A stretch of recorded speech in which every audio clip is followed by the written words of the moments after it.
Blue 22.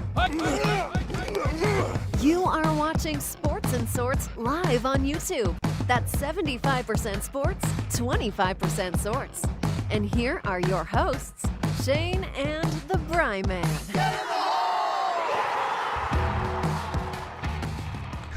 We are back. It is a Monday morning at 9:41 a.m. We are here and ready to talk some NFL, Week 10, Week 11 picks. We have our MLB rumors. All that's been going on. There's been lots of talk, lots of Verlander talk. You know, there's some Seager talk out there. There's all sorts of stuff. You know, maybe who knows what's going to happen with Kershaw? Who knows what's going to happen with Scherzer? Who knows what's going to happen with Seager, Correa? There's so many rumors out there. And there is a signing, too. A kind of surprising signing that Bryman just noticed on his feed just a little while ago. And we're going to talk about that as well. So we're going to get into some NFL, some MLB. That's pretty much it for today. I don't think we even have much sorts. I know there's some movies that we want to watch. Bryman started Shang-Chi, but couldn't finish it because his Christmas fatigue had settled in a little early. Right, Christmas decorating. Yeah, exactly. Tired me out. Yeah, just couldn't do it. So you can find us on the show on Twitter at Shane and Bryman. You can find it on Facebook at facebook.com/Shane and the Bryman. Find me on Twitter at _Finkel. Oh, we're doing that now? Yeah, why not? You can find me on Twitter at _Bry_man. You're so close to 1,000 followers. We'll repeat ourselves. I am. That was actually. I don't like to. I first of all, I hate it when people go onto Twitter and beg for followers. I'm not doing that by any stretch. I just happened to notice it this morning. I was like, oh wow. I'm 20 shy of 1K. That's pretty cool. See? So knock it out early and maybe get a couple more. Who knows? I mean, don't get me wrong. I was mostly Dolphin fans. So it's, not that that's a bad thing. That's a great thing. That's pretty much why I go on Twitter. It's mostly for Dolphins. So very little Yankees, actually. Yeah, I'm going to put this on here too. Because, something that we like to do is like this video, subscribe to our channel, hit that notification bell for whenever we go live. All right. So, okay. Let's start off. Yeah, let's get into the NFL. I think we're going to get into the NFL. Yeah. What do you think? MLB or NFL? Well, let's just do NFL. All right, let's get the NFL. Let's knock the NFL out. We're going to get into our NFL picks and recap. And the Bryman did not gain any ground. No, I lost ground, didn't I? Yes. Yeah, it's over. I think it's over at this point. Oh, you're frozen. The Raiders. Really? I reset too. You're frozen with your fist on your face. It's like it's like someone's punching you in the face. Like you're getting uppercut or something. Here, I'm going to take a picture and show you. There you go. Take a picture of that. Let's fire it over to the Bryman, which is hilarious. There you are. And there you go. I'll call you right back to unfreeze your face. Okay.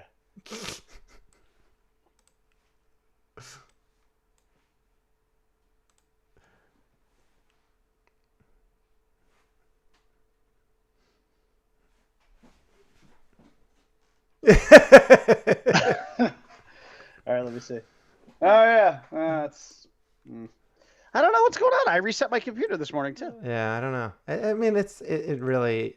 I have no idea. I'm getting a new computer too, so I'm gonna get a new computer at the beginning of December, and I'm hoping. My computer is new. And I know. I'm i5 in it. But you don't.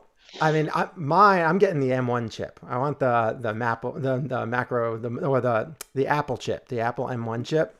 I wanted to try that out. I've heard good things. But the comparable, supposedly comparable, is the i9.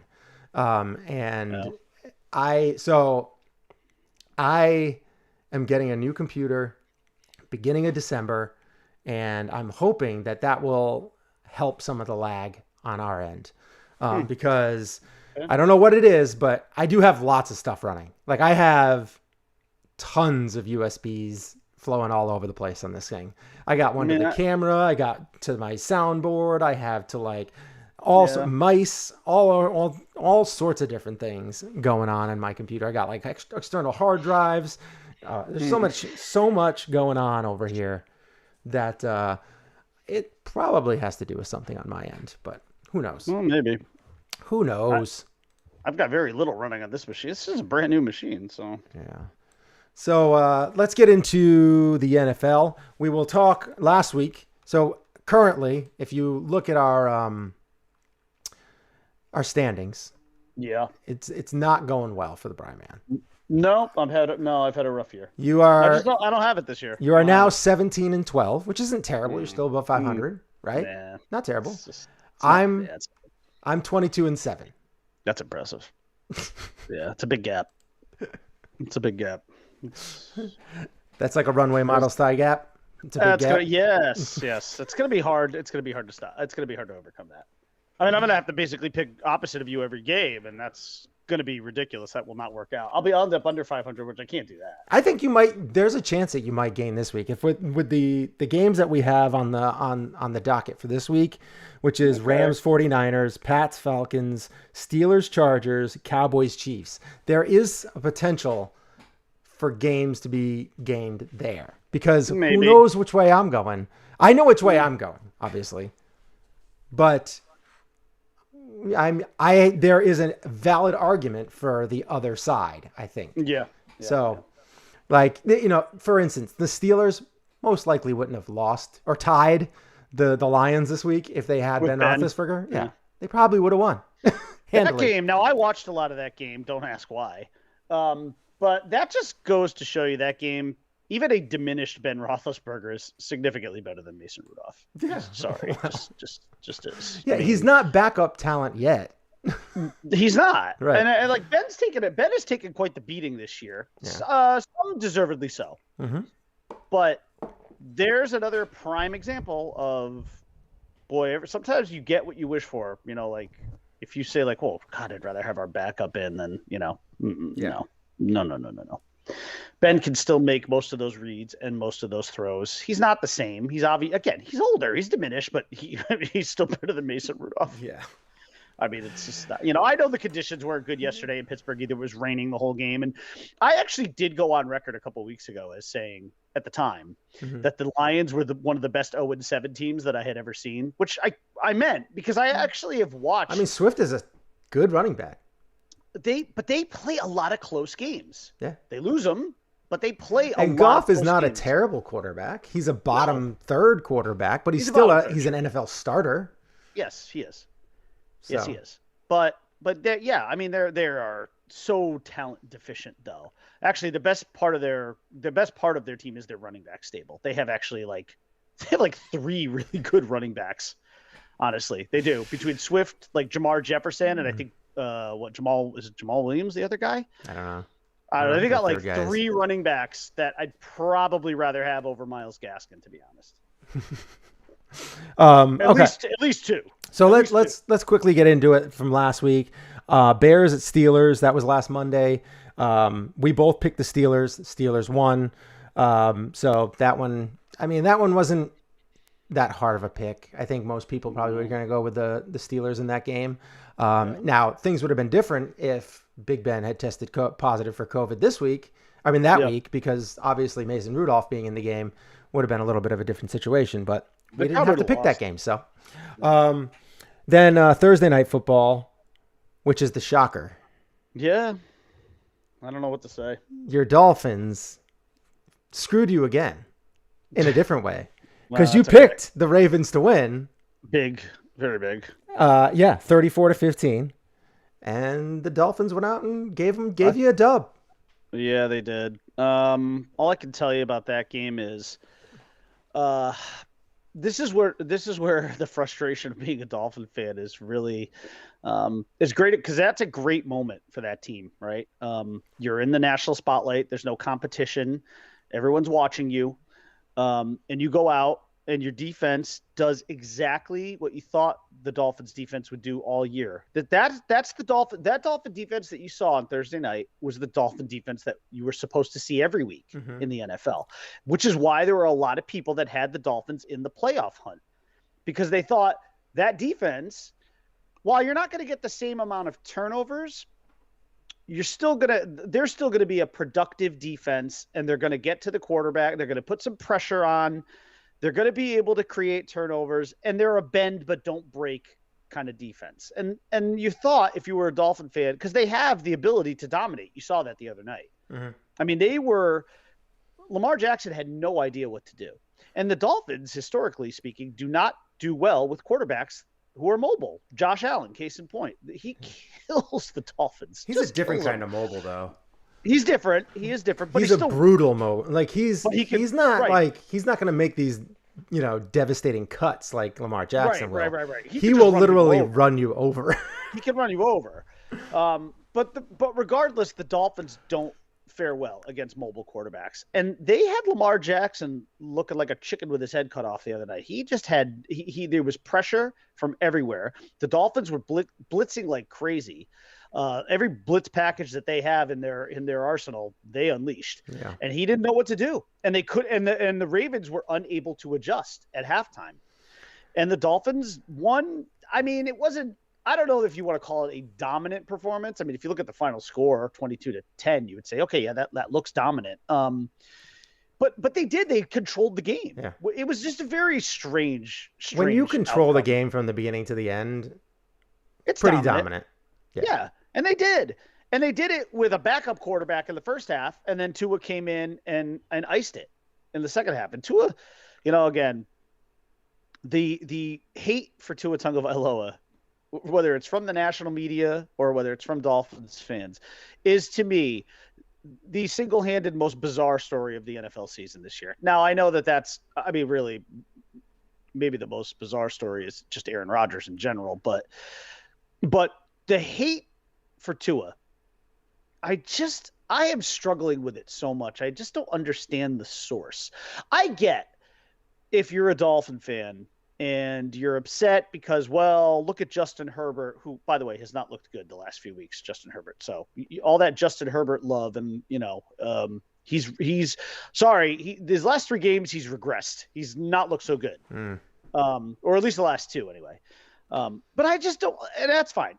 I understand that Tua and Herbert I expect him to turn it around, though. No, I do too. Yeah. But I understand that Tua and Herbert will be linked forever. That's the nature of being picked 5th and 6th consecutively in a draft. And I understand that Dolphin fans are going to sit here because as of right now, if this were a race, Herbert would be way ahead of Tua if not have lapped him a couple times. Would have lapped him already. I understand that. I understand all of that. What I don't understand is the seething hatred for him. Mm-hmm. And on top of that, to be honest, I mean, Herbert has a better team. He does have a better better team. Yeah, but also, Tua doesn't have those weapons. But what I also don't understand is the lack of willingness on the part of Dolphin fans and national media to exercise the sort of patience with Tua that they seem to have no problem exercising with other players around the league. Trevor Lawrence, throughout this beginning of this season, has looked like he doesn't even belong in the NFL. I have yet to really hear one word about him from the national media. Not a thing. Tua goes out, beats the Ravens, a team with championship aspirations, comes in the second half. His first couple drives were not good. After that, he put it together and looked really, really good. Mm-hmm. And all you actually heard was criticism about the first 2 drives. You didn't hear anything about it after that. There is an agenda. There is a weird agenda against him. And I am yet to understand what the source of that is or why it is. All I keep saying jokingly is that he must have banged a lot of dudes' daughters. Because otherwise, I don't know why all these grown men hate him.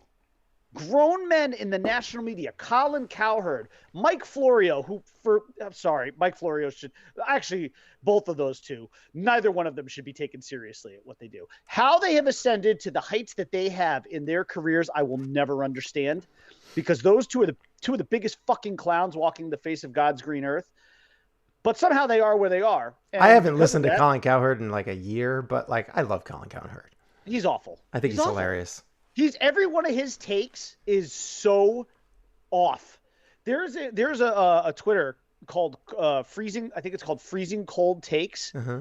And Colin Cowherd is a regular that shows up. There are screenshots of takes that Colin Cowherd has had that have been so off. And he shows up, I would say, almost once a week in that guy's feed. Well, he makes a lot of takes.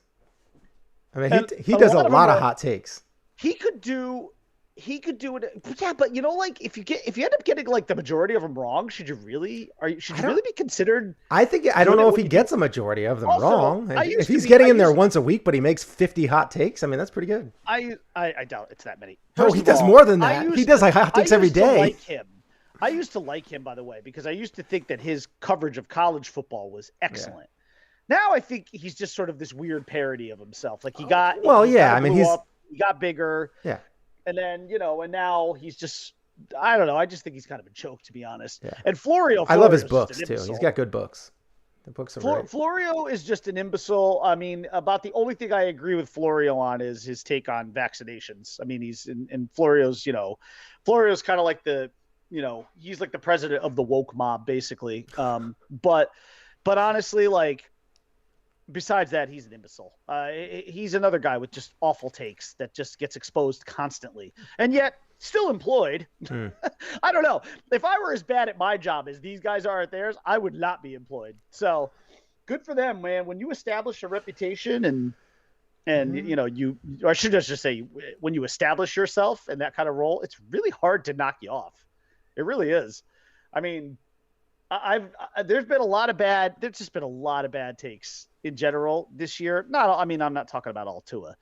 But again, can we just like give Tua, it's funny, the anti-Tua crowd on Twitter, they're like, oh, the Tuanon, they call people like me who are Tua stands, they call us Tuanon, which is hilarious.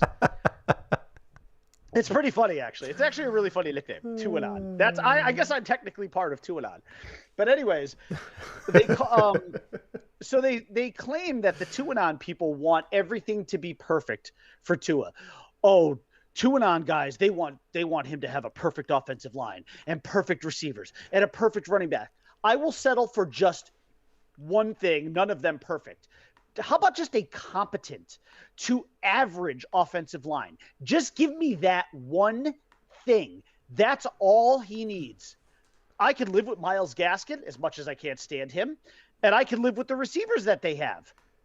Just give me a competent, not an above average, a competent offensive line. Did you see Mac Jones this weekend? First of all, that's another guy who gets a ridiculous amount of praise, and I still can't figure it out. I don't know. His numbers. Do you see that play that he did where he just like almost ripped the leg off of that guy?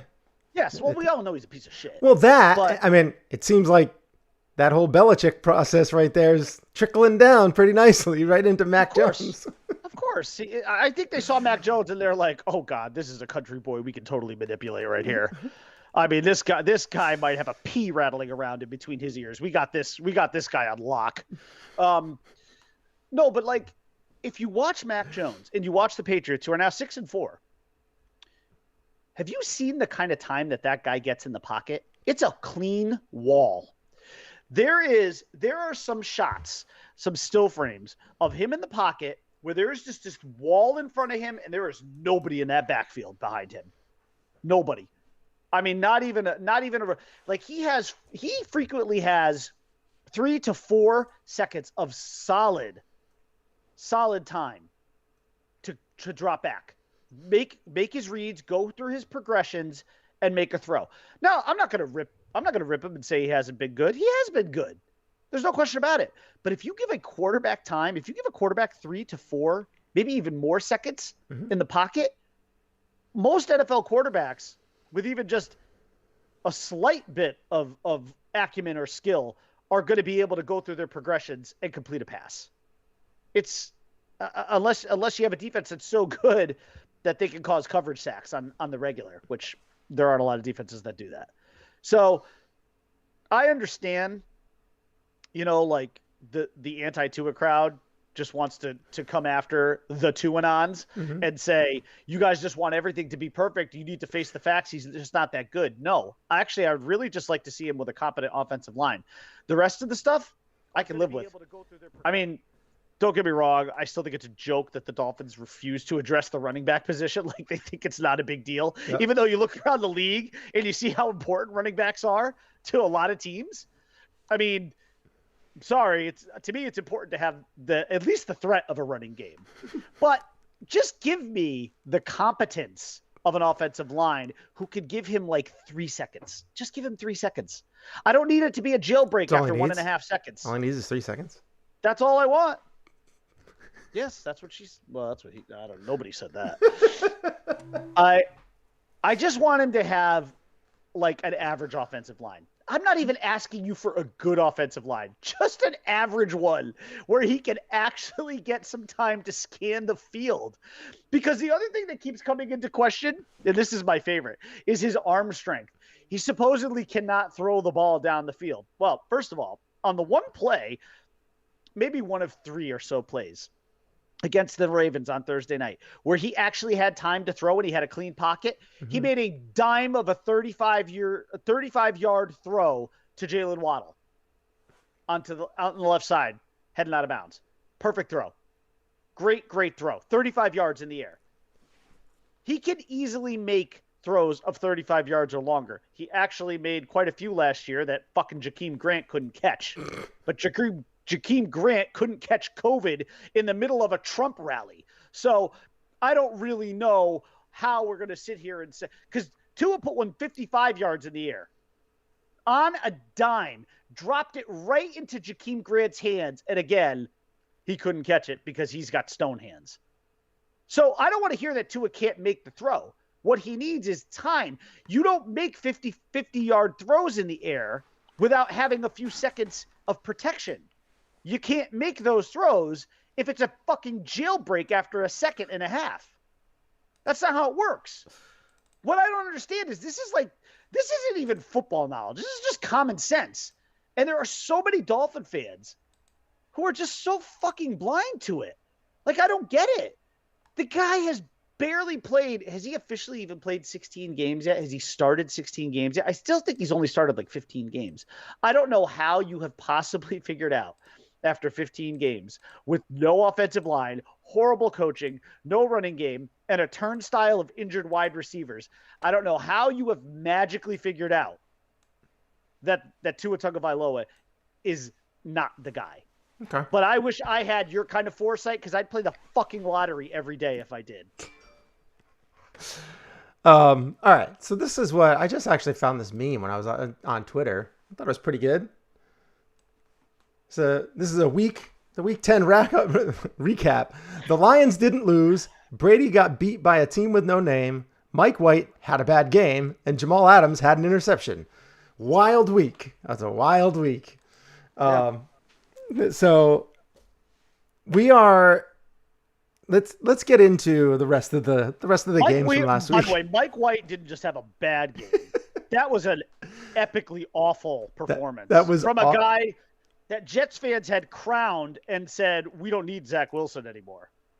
I really enjoyed that game.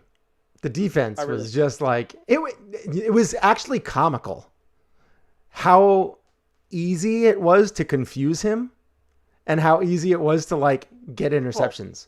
But you have a good defense like the Bills do. Right, but like they were like baiting him. Below average opponents. They just kept on baiting him over and over and over again. And oh my gosh, it was like pick after pick after pick. And I got to tell you, man, Mike White was really feeling himself last week too. Did you hear what he said? He was like, I should have been a number 1 overall pick. Really? Yeah, I love how the NFL has ways of humbling stupidity like that. Yeah. Case in point would also be the Justin Fields shit in the preseason. Boy, the NFL is so slow. And then the next week he got completely drilled. Oh, yeah, because there was like that meme of him looking like dazed, like he had been knocked out. Yep. You know, like Tyson had just like, hit him with an uppercut. And he was like, yeah, the NFL comes at you pretty fast, kid. You have to be careful what you say when you're in the professionals, also, any when sport. You're like a rookie. Yeah. Or, when you get there and it's your first year, if you have a good year, you need to just count your lucky. Like that's just one of those things that's like, wow, I did really well. It was tough, but I did well. Not like it was easy, because if you think that, you will have a target on your back for the rest of your career. Yeah. You do not want that. You just want to lay low. Be under. I mean, right. To your point, especially after your first year. How often do you see Tom Brady and Aaron Rodgers and Drew Brees be like, man, this game's so easy? They never talk shit like that. Right. Because they understand, if I say something like that, if they say something like that, like their respect from like these other elite athletes, like the Aaron Donalds of the world and stuff like that, are going to take it personal. And you just named 3 guys who have 9 Super Bowls. Yeah. So, there's sort of a handbook here for how to handle yourself as a young player, especially at the quarterback position. I know Tom Brady's come out and like, I don't know if he's actually come out and said it, but like he has talked about like him not getting drafted first in the first round and how many people like drafted a higher than him and all that kind of stuff. And that kind of like gave him like a chip on his shoulder a little bit, and rightfully so. And you feel like that, but it's not like he said, I should have been the number 1 pick or I should have been in the first round. Like he didn't come out and say that. He's just like, it's obviously going to put a chip on your shoulders. Had one good game. Then he got injured and was out for the most of the next game. And then he just laid that egg against Buffalo. So he had one good game before he talked all that shit. Now, of course, this is, if you're a Dolphin fan, this is Jet Hate Week. So it's time. I just want the Dolphins to go into MetLife Stadium and just roll that team. Because I can't stand them. Well, Dolphins got a good secondary. They should have fun with him. I would hope so. If the Dolphins are able on defense to, and he's not a mobile quarterback, so that's not going to be affected. If the Dolphins are able to execute on the Jets what they did to the Ravens last week, who have an extremely good offensive line and who have a Pro Bowl and MVP quarterback, they should be able to do some serious damage to Mike White. All right. So we also had the Sunday night football game, which was the Chiefs at Raiders. And that was a little bit. Yeah, you definitely got that one wrong. We both picked the Ravens against the Dolphins, but I picked the Chiefs. You picked the Raiders. I didn't trust the Chiefs. You didn't trust the Chiefs. I thought that they might have been starting to turn a corner. I still don't think they're great. I still think they're still going uphill. They're still working their way uphill. But I think they're going to get to that plateau soon. So I'm hoping that that's the case. And then so I had the Chiefs 30-24. You had the Raiders 24-16. And obviously the Chiefs won. They have won a lot more handily than what I had. But it was a quality game for anybody that had, Williams or Mahomes or Kelsey. You could just kind of run the list on for the Chiefs. Hill, yeah. And then we have, of course, the game of the week, which was not really that great of a game to be picking, but Minnesota at the Chargers. And Minnesota, okay game. We both picked the Chargers to win. Yes. Wrong. And Herbert did not come through again. Looked bad again for a second week. And the Vikings took it to them. They won. So that was a tough one. That was a tough one. I was kind of shocked about that. I wasn't expecting, because obviously I think none of us really think that Kirk Cousins is a great quarterback. We don't think he's a good quarterback. We think he's like an average quarterback, right? Average. He's in the bottom half of the league. He's a bottom half of the league guy. But they came and they played and they won. They beat the Chargers, who are, I don't know if you can really argue, but they have more talent, particularly on the receiving side of the ball. And they still didn't come, and they didn't put up the numbers that they should have.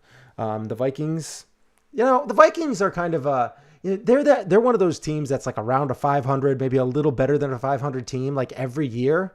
So they're always going to fight for potential playoff spots and stuff like that. They have like a decent enough quarterback. They have a great running back when he's healthy.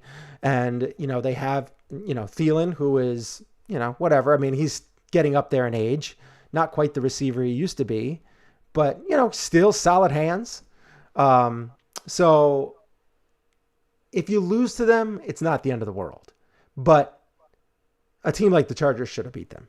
And they didn't. Yeah. So we're going to get into this week. Let's get into our Week 11 picks. We have it tonight, Monday Night Football game. I am actually excited to watch because for a couple reasons. One, Odell Beckham is now on the Rams. He might return punts tonight. I think that's about the extent of what he's. I don't know. Woods isn't playing. They're going to need a guy. Okay, maybe. And he can run slot routes. He can. He's a better deep threat, but he can do that. I think you could have him in there. I bet you he gets maybe 24, maybe more snaps. I think he might get like 24-ish snaps. Be impressive if he got that many snaps, but I wouldn't put it past him. I could see Sean McVay having a a smaller playbook for him, and hey, I know that he wants to come out and win, so yeah, you don't sign with this team, and Von Miller, it's going to be I mean, when it comes down to it, I think Jimmy G is going to have a really rough game. I think he's going to be on his back a lot. I wouldn't be surprised if he gets sacked maybe half a dozen times, like 6-7 times. That would be a lot. I mean, he got sacked five times last week. I mean, I wouldn't be surprised if he gets sacked. He doesn't have a good offensive line. His offensive line is not good.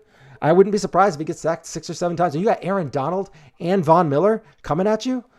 And that's just those two. I mean, their defensive line in general is pretty darn good. And then you have Ramsey in the secondary. So, I can't say he's going to lock down Debo because Debo's a brute. He's a beast. But I mean, he's got Kittle back. Ayuk has kind of popped his head out of the shell a little bit finally. It's still I was actually able to pick him up on waivers. Ayuk. I was actually able to pick him up in the bigger team that I had. Which I was surprised that I was able to get him, but because I think with Kittle coming back, he's going to have a little less. There should be more opportunities for Ayuk with Kittle. Kittle's going to draw attention. Yeah. So it'll be very interesting to see how Jimmy G handles this game because I can't see them running the ball well. I mean, Eli Mitchell might get a good amount of carries because I think he's going to need to be able to keep Jimmy off his back. Probably. Because I think, when you have Ramsey in the background, he's gonna be shutting down kind of your number one guy. And then on top of that, you have those pass rushers. It's going to be tough. It's going to be a tough go for Garoppolo. I really think the Rams are going to kind of destroy the 49ers in this game. I have them winning 34-21. Okay, we're close. I've got it 30-16. Okay. I mean, I'm with you on the assessment.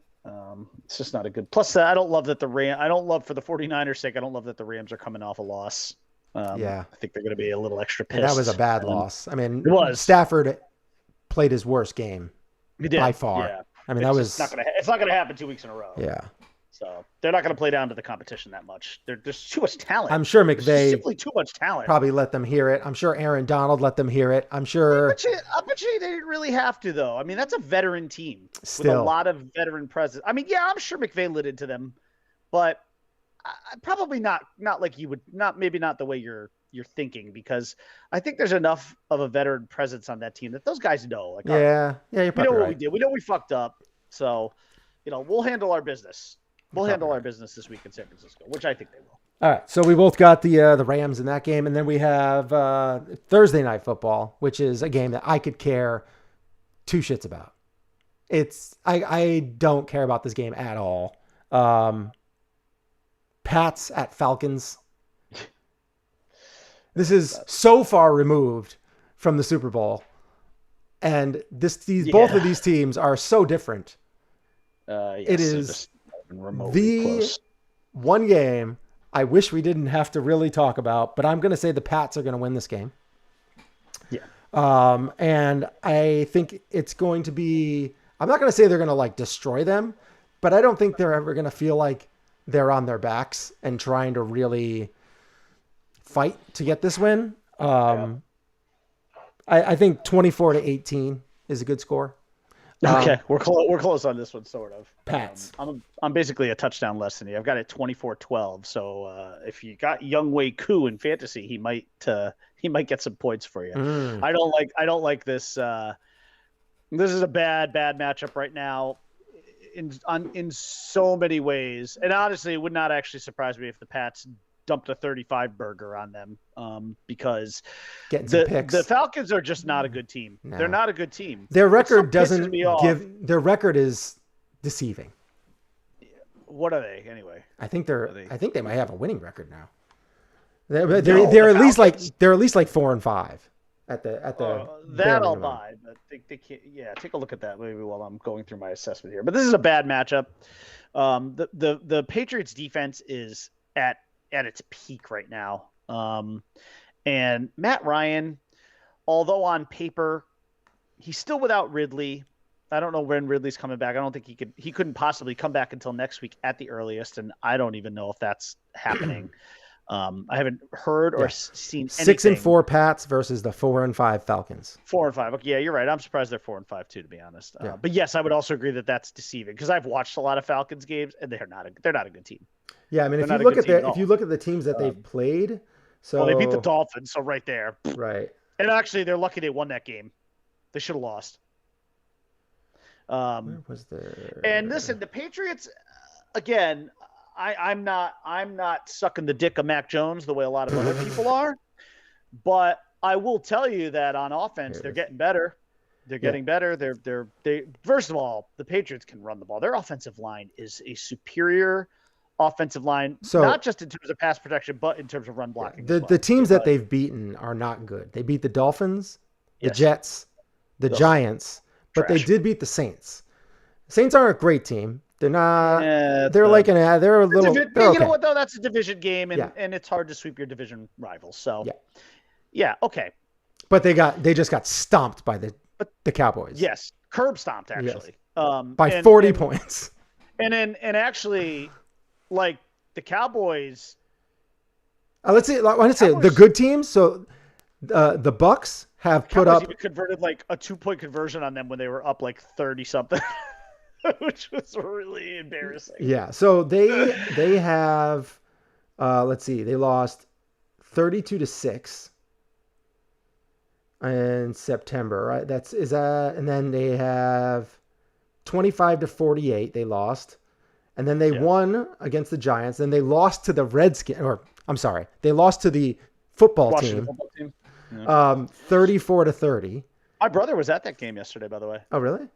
Really? But he took his son down, I think, to visit University of Virginia. So they did a sports weekend, which I'm jealous of. So they went to a University of Virginia football game where they were playing Notre Dame. My brother's a Notre Dame Notre Dame fan. Notre Dame won big. And then they went to that Washington football Bucks game, and then last night they did the Capitals hockey game. And your brother is Brady's weakness. Yeah. Brady was very pedestrian yesterday. And then they lost to the Panthers, who were McCaffrey-less. They didn't have McCaffrey. So that is bad. That's bad when you lose to that. I mean, because he is their offense. And then when he's there, their offense opens up more. So it's easier, Anyways, I got it 24-12 Pats, and I don't even think it'll be close. All right. It could be way worse than that, by the way. Oh, absolutely. And then Sunday Night Football, Steelers at Chargers, which I think is actually going to be a pretty good game. I do expect Herbert, and I've been saying this 2 weeks in a row, and it has not played out for me, but I expect their team to start figuring this out. And I'm going to pick the Chargers to win this 30-24. I would be very disappointed. Because especially since, the good news is that Ben Roethlisberger had a week of rest. The bad news is it was due to having COVID. So we don't know how he's going to come back from that. He could be, I'm sure he got immunized. I'm sure that happened. But I'm not saying he didn't get vaccinated. I have no idea. But I'm just throwing Aaron Rodgers under the bus. I think that the Steelers might be a little shaky, particularly early in the game. And I think that can open it up for Herbert and hopefully get him feeling it a little bit. So I'm going to say the Chargers win 30-24. Well, we're extremely close on this one. I have the Chargers 29-24. Wow. So 1 point difference. Yeah. Herbert's he's not gonna suck 3 games in a row. Although the Steelers defense is obviously very solid. Yeah. Unit. I mean, they always put up somewhat of a solid defense. But this is, when a good quarterback like Herbert is backed up against a wall, and there's been a little bit of chatter about, he hasn't looked so good in his last couple, maybe we jumped the gun. We want Tua. He'll come out. No, that ain't gonna happen. Chargers fans don't say that. Chargers fans love to come after Dolphin fans. No, I mean that mostly happened in the preseason. There wasn't a lot of that. There's a lot of that now, but people are just sort of minding their own business at this point, But but yeah, I don't see Herbert having 3 duds in a row. It'd be weird. He'll come out and get it done. All right, and then we have, of course, the one, the only,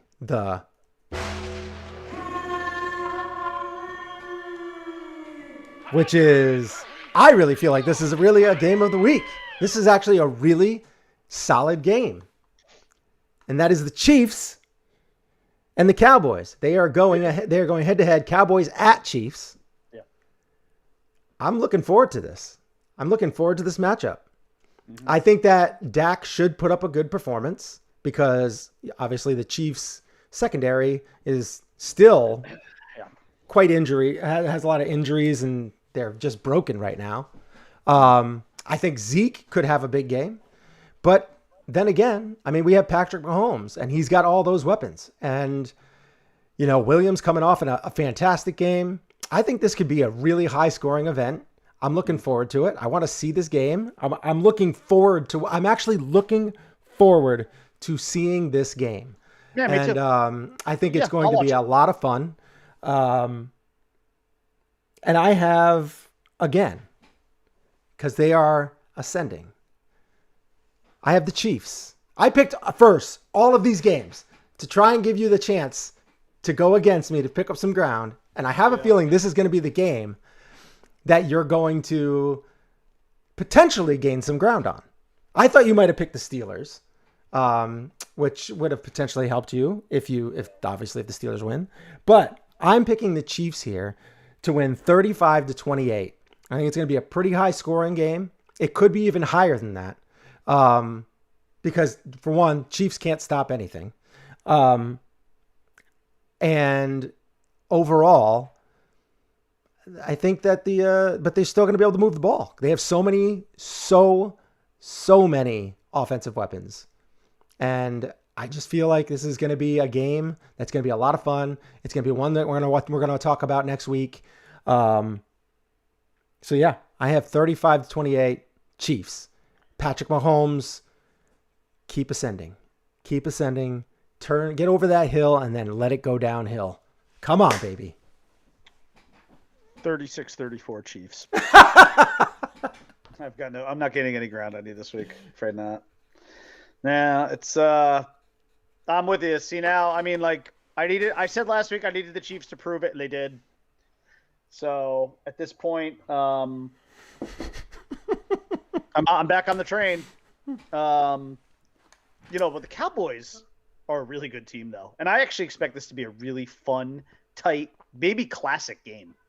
This game has classic written all over it. It really does. I mean, the Chiefs are favored by 1.5 points. So I've got them just barely covering. I think the over under is 55.5.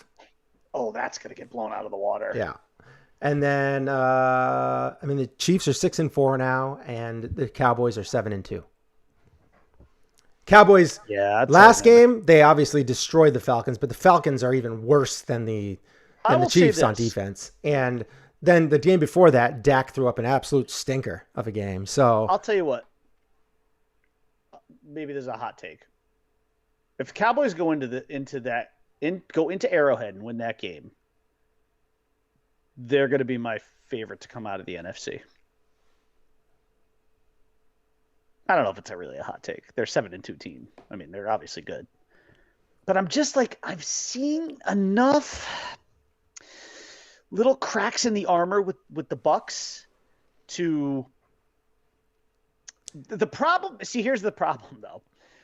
Right now, you've got, I don't know how big this Aaron Jones injury is going to be for the Packers. That's a big piece. Yeah. He's going to be gone for at least a few weeks. Now, they have a really good backup in A.J. Dillon. Really, really good. He can't do all the things Aaron Jones can do, but he can definitely hold down the fort. Yeah.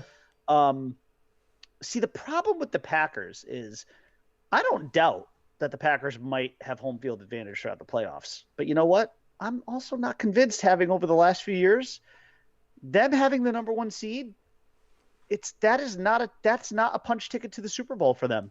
It's just not. Teams can go in there and win. It's happened. Look at these past few years. Teams can go into Green Bay, into that environment with Aaron Rodgers, and still win. The Packers, yes, I know Aaron Rodgers got his 1 Super Bowl. You know what?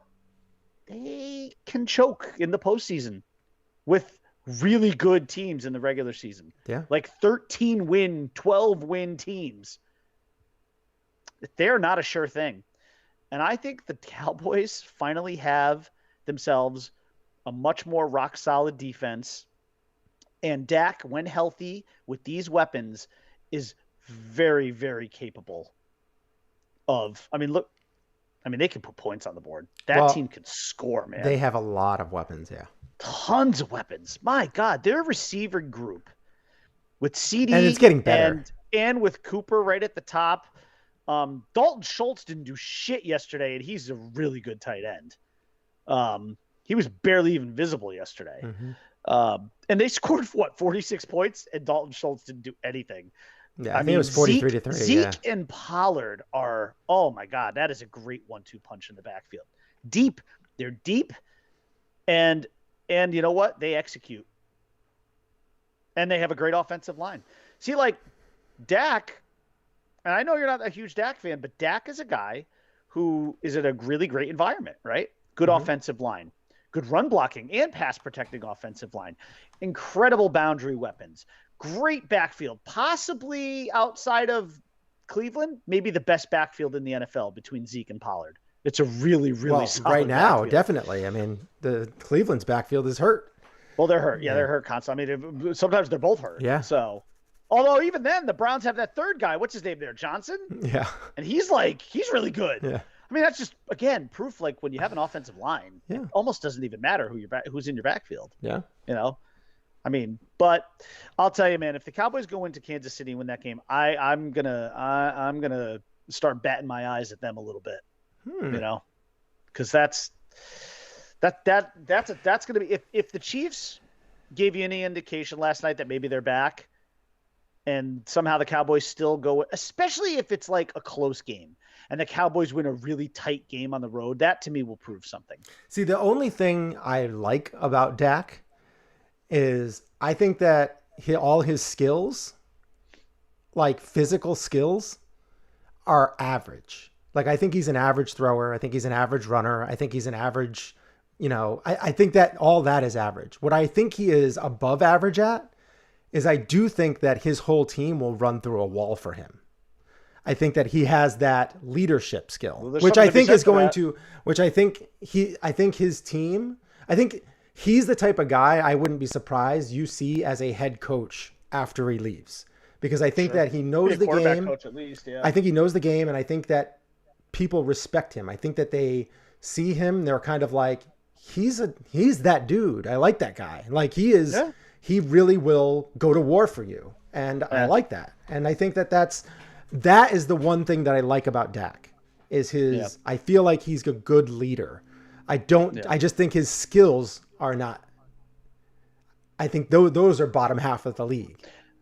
Okay. See, I'll disagree. I know you disagree. I think his skills, because I think you could put Jared Goff on this team, and he would probably put up better offensive numbers. Maybe it's hard to say. I know, I think Jared Goff is a bottom half of the league. I mean, we saw Goff in an elite team, and he went to a Super Bowl. Yeah, and he was in MVP running. Like, I would say Dak. I mean, we're not far. I mean, I do think Dak's better than you do, but I don't know that we're that far off. I would say instead of saying he's average in all the different metrics, I would say he's like slightly above average in each one. But those things are accentuated by the fact that all the other surrounding pieces are really good. Right.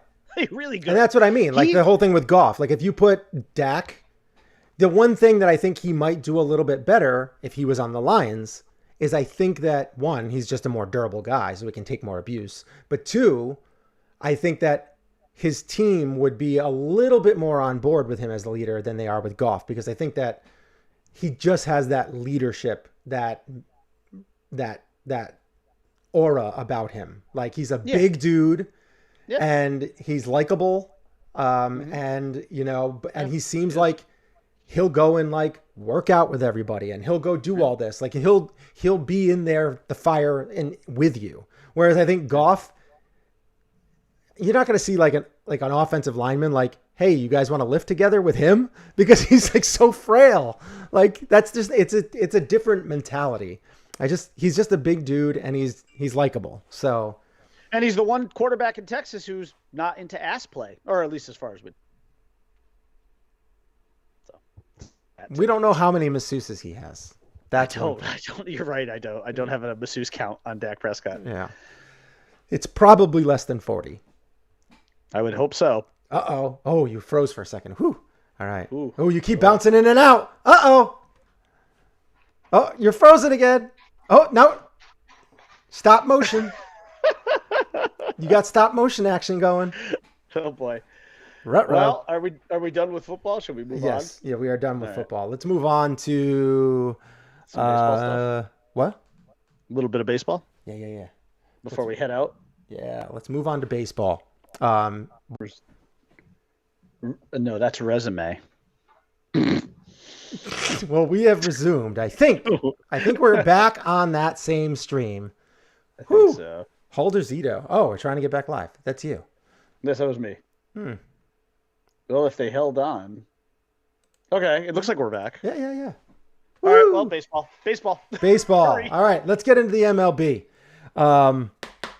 MLB, we got some rumors out there. Got some news. The news is Eduardo Rodriguez is no longer a Red Sox, and now he is a Tiger, which is very strange to me because I'm thinking to myself, man, that stinks for Eduardo Rodriguez because that's not a good team.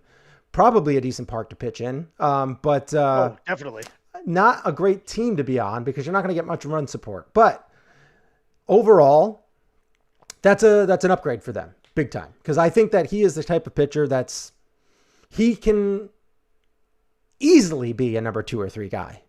And on that team, he might be their number 1, depending on how they go. But I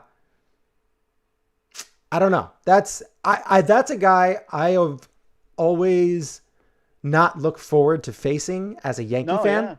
Yeah, no, I know. He seemed to always put up double-digit strikeouts against us, and we had a hard time getting runs off him. So seeing him in a Tiger uniform and not in our division anymore makes me a little happier. Now, you brought up, maybe that means they're going to get Verlander. Maybe. I mean, but again, you know what though? From a short-term perspective, Verlander is a 2-year max guy, probably. I mean, Eduardo Rodriguez just signed a 5-year, $77 million deal with the Tigers with up to $80 million in incentives. He's 28. Max out at $80 million. He's 28, so he could have done damage for a lot longer time. I'm just a little surprised that the Red Sox were willing to let a guy like this go, who had been a solid contributor in their rotation. I would love to hear Damien's thoughts on this. There's a name we haven't said in a while, huh? Yeah. I would love to hear Damien Dighton's thoughts on the Red Sox. The D train. Let's get him back in. Not re-upping with Eduardo Rodriguez. That does surprise me a little bit. I'm going to actually talk to Tim Callahan about it after the show and see what he has to say, because I'm curious of his take on that too. I mean, it always feels like when something like this happens, it's the precursor to another move. Mm-hmm. So you would expect, and I keep forgetting that we are actually usually we're not in the free agent signing period at this point. No, it's too early, but we are now. We are, yeah. And also I think there's going to be a big rush. I think you're going to see a lot of signings coming up soon. That'd be awesome. The collective bargaining agreement runs out soon, and then we're probably in for a work stoppage, which sucks. Mm-hmm. So which is not what baseball needs right now. No, it is not. What baseball never needs another CBA. Not after the debacle of 1994. Yeah. They do not need that. They really do. They really don't. And everybody's made. I mean, I don't know how they can stop it. I just don't understand. Like, you have players that are making like $400 million. Yeah. What the hell? I know. I don't. I don't get it. I mean, and they even didn't they just up the minor league situation where they got like housing and stuff now too? Yeah, I think so. Yeah. Like, what the hell? I think it's a better situation. Yeah. Oh my gosh. Well, that's what happens when you have unions involved. I mean, not that I'm arguing against unions. Right. Unions are a good thing, but I'm just, when you have unions and you have, yes, this is where things can head. Yeah. So they're as far as the Yankees go, a couple of tiny rumors. I had heard one rumor that Verlander is that the Yankees are very heavily involved in him and may want to offer him a 2-year $40 million deal. I don't think that's happening. By the way, I just don't. I'm not to say that he can't get 2 years and $40 million. I just don't know. That's another big risk for the Yankees. It's basically the same thing as Kluber, but with a higher price tag. Right. And with Kluber, you only had to go 1 year. Right. And I would assume Verlander, due to his pedigree, could probably get a second year, not to mention the fact that he did max out 95, 96 in his throwing session, and there were like 20 teams there that watched it. So obviously there's a lot of interest in him. Right. So I don't know. Listen, I don't love Verlander. To me, he'll always be tied to that 2017 team. Cole was part of that team too, though. So it would not shock me in the least if Cole has been like in Casham's ear, go get Verlander, put the two of us back together again and watch what we can do. I mean, I could see it. And the Yankees did not. Let's be honest. I know the Yankees have not been big spenders in the last few years, but the Yankees did not reset this luxury tax threshold not to spend. They are going to spend this year. I don't think they're going to spend egregiously and hopefully not erroneously, but they are going to spend this year. I think the Yankees are 100% going to be in on Seager Seager or Correa. They're going to have interest in one of them.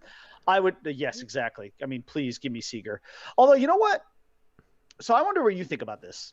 I would be curious to know what you think about this because I would actually like to see this happen instead of either Seager or Correa. How about Marcus Semien, who's coming off a really solid year, kind of a prove-it deal with the Blue Jays. But let me tell you something, dude. That guy will come at about the third of the price of Seager or Correa. He's a little bit older. He's 31, 32. 31, yeah.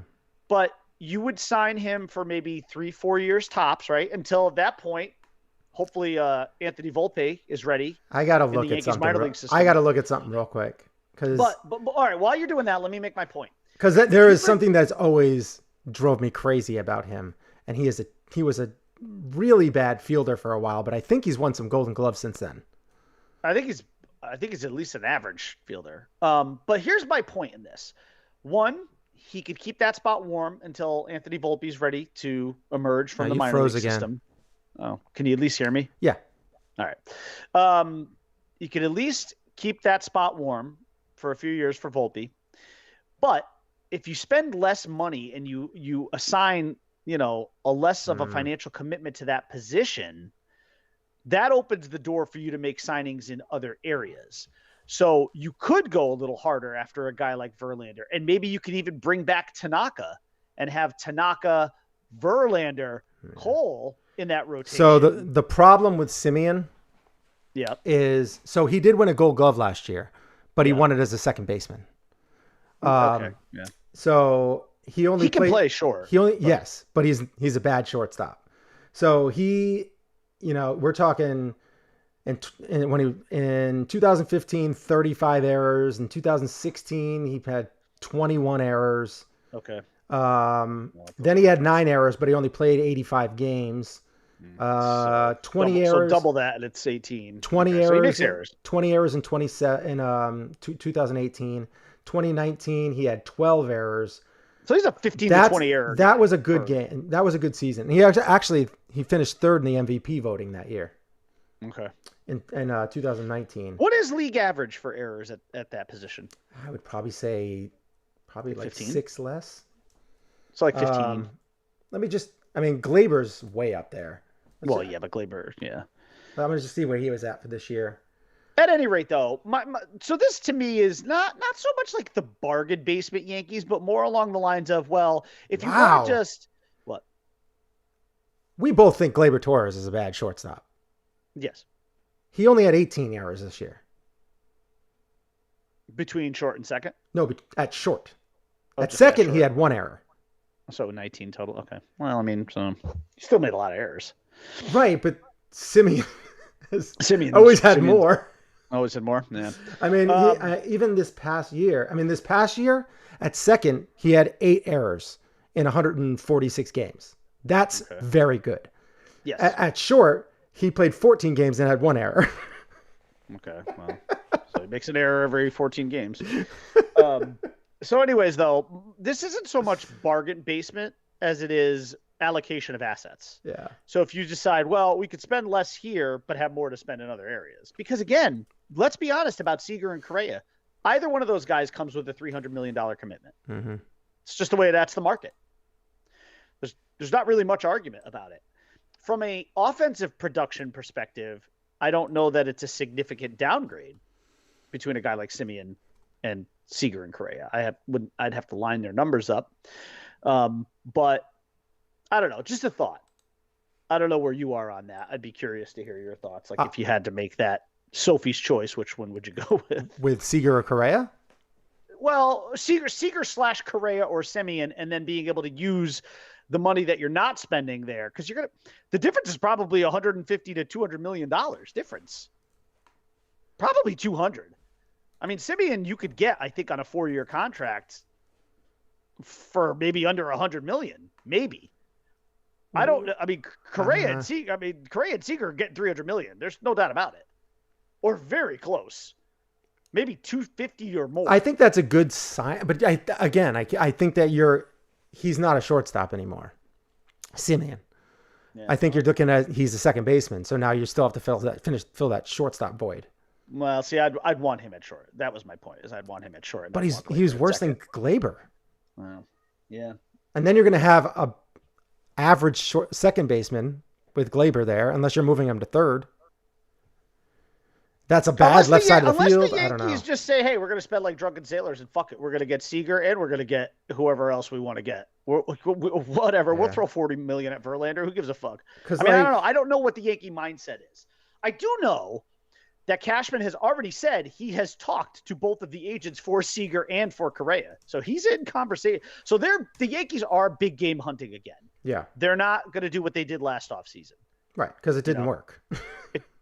Well, not only that, but what they did last offseason was intentional. They intentionally meant to reset the threshold so that they could do this again, probably knowing full well that both of these guys were available and that there probably was going to be a need for one of them. I mean, listen, I'm with you though. Just please no Correa. I don't want to have to hate. I really don't like hating guys on my own team. Yeah. I don't. It's not my favorite thing. Seager, at least I could root for very easily. Carlos Correa is just a piece of shit. I want nothing to do with him. And you know what? I don't really know. I don't believe he wants to be in New York. I think he's using New York for leverage. Yeah. I could actually see him land in Boston. I think it'd be a good fit for him. Plus, I think he hates the Yankees, so I think Correa would work well there. Although, from a position perspective, I don't know that there's a need, but I mean, I don't know. I don't know. But I don't want him to land in Boston, but I really don't want him on the Yankees. Word. And I think Seager. The other interesting thing, the little nugget. I think he fits well in L.A. The other nugget, because they're going to need a shortstop. Well, everybody fits well in L.A. Well, I think that the reason why the Dodgers are so eager to let Seager go, though, is because they already have their heir apparent there. I forgot the guy's name. Sorry, off the top of my head. But a guy, their young guy who's ready to go right in. I'm not even sure I know who that is. But the other thing I heard, and this one I'm very interested in, is the Yankees might be interested in trading for, although this would be costly, would be interested in trading for Brian Reynolds, the center fielder from the Pirates. I'm a pretty big Brian Reynolds fan. The Pirates are my de facto second favorite team. Oh, so well, they're going to probably have Trey Turner play short. Oh, is it? Oh, they'll put Trey Turner at short, but they have another guy. They have a guy though, emerging from their system. I can't remember who it was.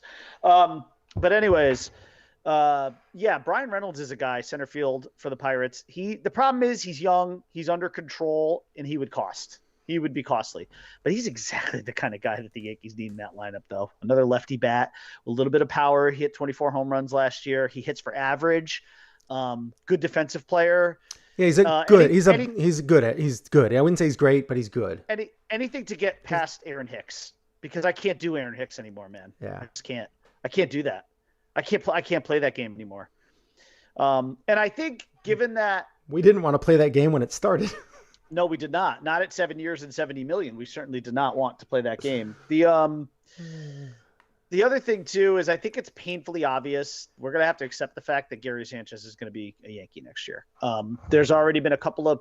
Are you talking about Gavin Lux? Yeah, that's it. I think so. I think that's the guy. If you're a Yankee fan, you need to accept the fact that Gary Sanchez is going to be your starting catcher next year. There's already been 2 catchers that flew off the board, both of which were guys that I wanted more than Sanchez. One was Mike Zunino from the Rays, but they picked up his option. And then the other guy was Tyler Barnhart from the Reds. He also went to the Tigers. So the Tigers are getting better. Being mildly aggressive. Nice little battery they put together there with Barnhart and Eduardo Rodriguez, at least for once a week. So, yeah, I don't know. Brian Reynolds is a guy I would definitely have some interest in. The cost, I think, would be high because there's really no reason for the Pirates to have to trade him. He's a young guy under a ton of control. I don't even think he's free agent. I don't think he's unrestricted eligible until 2025. So you're not going to give a guy like that away. So. And although he did not play well last year, Barnhart, meaning 2020, not 2021, he played well.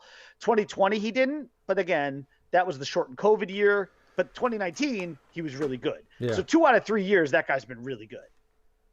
He's a guy I'd have some interest in. So that's kind of the baseball chatter I've got for now. All right. Well, I'm going to hang up and then call you right back so I can see you move again. Okay.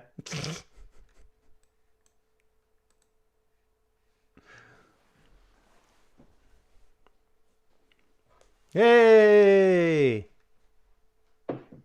No, I'm here. I'm just kidding. I don't think I was quite still enough to fool anybody. Nah. You like were, and then like you kind of moved. I kind of, there was a but it was glitch. almost like, is it a glitch? Is it? You wondered. I had you wondering for a second. Anyways, that's the end of our show. Yeah, pretty much. So that's pretty much it. We're going to come back. Maybe we should spin the wheel. We haven't done that in a while. Yeah, let's spin the wheel. Yeah, for sure. We still don't have a Mount Rushmore up there. Let me see if there's... We're missing one Mount Rushmore. Oh, we did Ryan Reynolds movies of OFN, didn't we? Yeah. Yes. So we got to get rid of that. All right, I'm going to spin it, and then I'll bring it over. Okay. There she is. So here we go. Hold on. Oh, you're frozen. Oh, I thought you were frozen again. I was about to crap myself. Oh.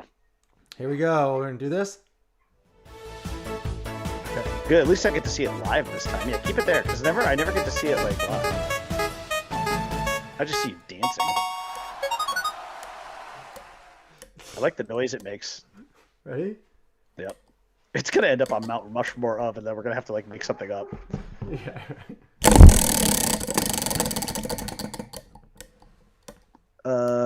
Okay, what is it? Of MLB, what is that? It's Mount MLB Rushmore of MLB. I'm guessing MLB players from 2010 to now. Okay. Oh, okay. 2010 players. We're saying players? Yes. Not teams. I mean, we could do that. The greatest teams from 2010 now? That'd be horrible. Be a lot of Red Sox. Yeah, I don't want to do that. Let's just go with players. Yeah, let's do players. MLB so we do the top players over the last 10 years, 11, 12 years. All right. I mean, I know a couple of them right off the bat, so. Yeah. All right. I'm not putting Aaron Judge in there. I refuse. Can't put Aaron Judge in there? I have 2 guys off the top of my head that I would put in, though.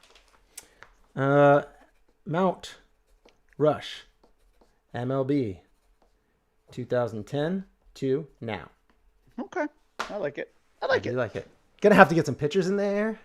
Yeah, some hitters. I've got 2 position players immediately off the top of my head. Wow. Yeah, the pitchers I'm gonna have to. I mean, there are a lot of good players out there. I mean, you could think like Nolan Arenado. You could think like Mike Trout. You could think Bryce Harper, Manny Machado. You could get into like Kershaw. You could get into Mad Bum. You could get into so many players, so many different players. Like the gamut is gonna like this is one of those things that I think you could obviously have some very strong opinions that are nowhere near the radar of other people. Oh yeah. I will. There'll be a. I mean, you even have some recent guys who are like on pace to be like all-time greats, like a Fernando Tatis Jr. How about soon-to-be Hall of Famer Buster Posey? I mean, he's an MVP, right? He 3-time world champion. Yeah, one of the best catchers. I mean, I wouldn't say he's a good defensive catcher. He's just never had a great arm. He's gonna be one of those guys. He only got like 1,500 hits, and he's gonna walk into the Hall of Fame. Oh, easily, yeah. And he deserves it. Did you see it last year? He had a great year. Yeah, that's upsetting to me. You know what's crazy to me is Clayton Kershaw. You could tell me he's like 45 years old. He's only 33 years old. I know. Yeah. He has at least another 5 years in this league if he can stay healthy. Yeah. Yep. He's been pitching like since he was 20. He seems like he's been pitching my whole life. He hasn't. But he feels like it. It feels like it. It feels like every year he's there. Every year he's putting up 2.9 ERA, 3.1 ERA, 2.0 ERA, leading up in there in strikeouts, not walking anybody. He's been your guy for a long time. I like Kershaw. He's a very talented pitcher. And I wish he would just stay a little healthier. Yes. And that back is always an issue. It hurt one of our favorites, Donnie Baseball. Yes, it did. The back kept him out of the Hall. Yep. If he could have played like 2 more years. And maybe kept him from a championship. Yeah. Maybe. There's a lot of what might have been with him. We ended up getting Tino, and that really did help. Because Tino was a beast. It did, but the rallying. Yeah, no, I get it. That Donnie was. I still think they would have won the next year. But would they have continued to win after that without having Tino? I don't know. Maybe not. Who knows? Tino was a presence. He was. Yeah. He would. He had the biggest shoes in. Oh my God! I don't want to say New York sports history to fill, but my God, big shoes. And he was an excellent defender. Extremely, and that's why I was so happy to get Rizzo. He was so robbed from Gold Glove awards too. And then oh my gosh, from Palmeiro. The one year where Palmeiro played 20 games and won the Gold Glove. Horrible. What are we doing? Yeah, that's what terrible. What are we doing? You know how did that even happen? We went from like Donnie Baseball to Tino to like Giambi to people who could barely like feel the ball. Yeah, Voit is terrible, and then he got Big Riz. Yeah. And then I was like, as soon as they got him, I was like, oh my God, that's going to cut down on so many errors. I know. And he did. Yes. He did. Oh, that was so good. Oh, I have to run. Oh, yeah. Let's wrap up. All right. Thank you guys for watching. You're frozen again in a really weird spot. Cool. Thank you guys for watching. We will be back again Monday. We will touch base with you then and go over week 11 and week 12 picks. And obviously, hopefully, be able to talk more MLB. Because free agency is upon us. So you can find me on Twitter at Einhorn You find me on Twitter at _Bry_man. And in the words of the dead Tony Stark, part of the journey is the end, but that's a little different, huh? But we'll be back next week for Thanksgiving week. Ooh, yes. All right. Yeah, the week of Thanksgiving. I already bought my bird. It's frozen. She's in the chest downstairs and ready to go. Excellent. Ready to be dropped in a fryer. Yeah. And I guess I'll see you soon. Yeah. Talk to you sooner. Yeah. Love you. Love you too. Bye. Peace out. Don't forget to subscribe, notification bell. Yeah. Smash them. Do it. Flip it. Rub it down. We need some more people to watch. Oh no.